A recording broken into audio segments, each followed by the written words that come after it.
But I do not believe that the idea of a coalition of the willing taking part in NATO operations in support of Ukraine is actually the way forward at all. All it will do is encourage Russia to up the ante on its side and bring in even more troops and more forces and drag in weapons from India and China, as NATO will drag in weapons from all over the West. We're setting up for a major and very, very dangerous confrontation with nuclear weapons on both sides. I do want to see negotiations between Russia and Ukraine. They've come together over grain supplies. They've come together over other issues. They can do so again. But I do not believe that the idea of a coalition of the willing taking part in NATO operations in support of Ukraine is actually the way forward at all. All it will do is encourage Russia to up the ante on its side and bring in even more troops and more forces and drag in weapons from India and China, as NATO will drag in weapons from all over the West. We're setting up for a major and very, very dangerous confrontation with nuclear weapons on both sides. So far, the United Nations has either been incapable or unwilling of bringing about a ceasefire. The late Pope Francis tried very hard, the African Union tried very hard, President Lula tried very hard, and others. I think what we need is a global intervention, a diplomatic global intervention, to get a ceasefire, to get a pullback on both sides, so that the people of Ukraine and of the border area of Russia can live in peace. The future of a war in Europe is appalling, and so let's work on that. And the British role in this has not been a good one. In April 23, when there was a real possibility of a ceasefire, Boris Johnson intervened to make sure there wasn't one. And Boris Johnson's involvement was wholly to encourage Ukraine not to come to an agreement with Russia at that stage, but to continue the war. And he promised an unlimited supply of British weapons. I hate the war, I hate the killing, and I hate the rhetoric and the language that goes with it. I want to see peace there.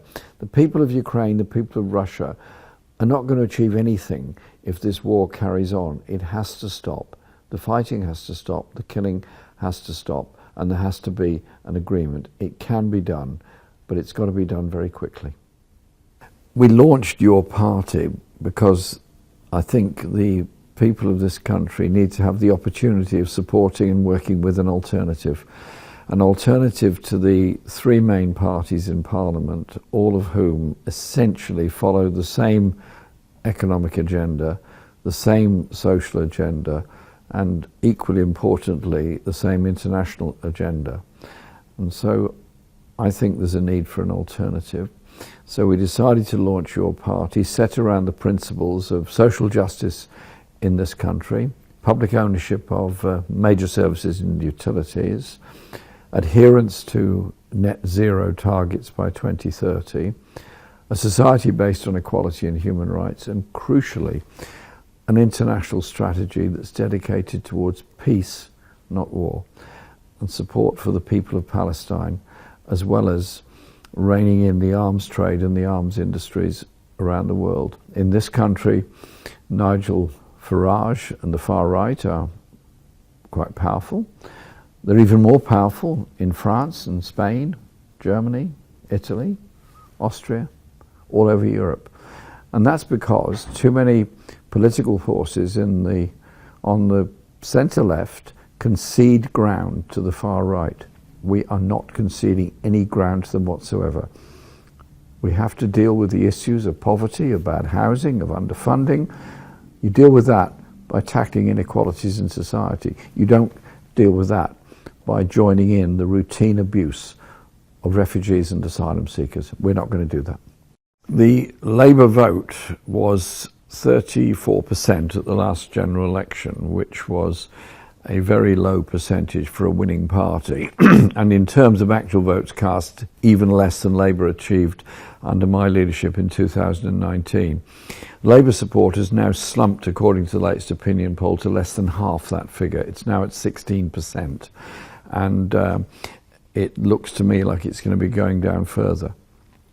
So I don't think there's any danger of splitting the Labour vote. I think when we are campaigning and in operation, there will be an even bigger fall in the Labour vote towards us.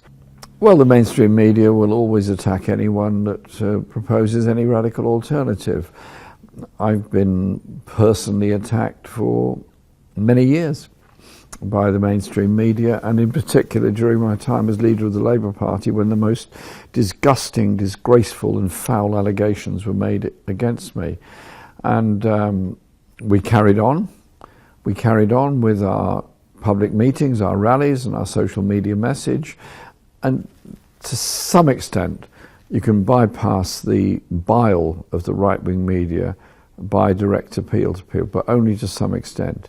It's also about the direct contact one can have by rallies and meetings, and I spend a lot of time doing public meetings and rallies. I'm not saying we're going to win everything just by public meetings, but we do that by a consistent message and the use of alternative media, the use of social media, and not allowing the right-wing papers, particularly the Murdoch Press and the Daily Mail, to set the political agenda in our society.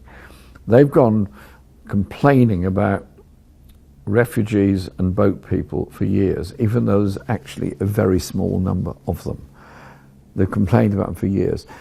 How surprising that now some opinion polls show immigration to be the biggest issue facing British people. It's not. The biggest issue facing British people is inequality in our society, and that is the agenda we're going to be pushing.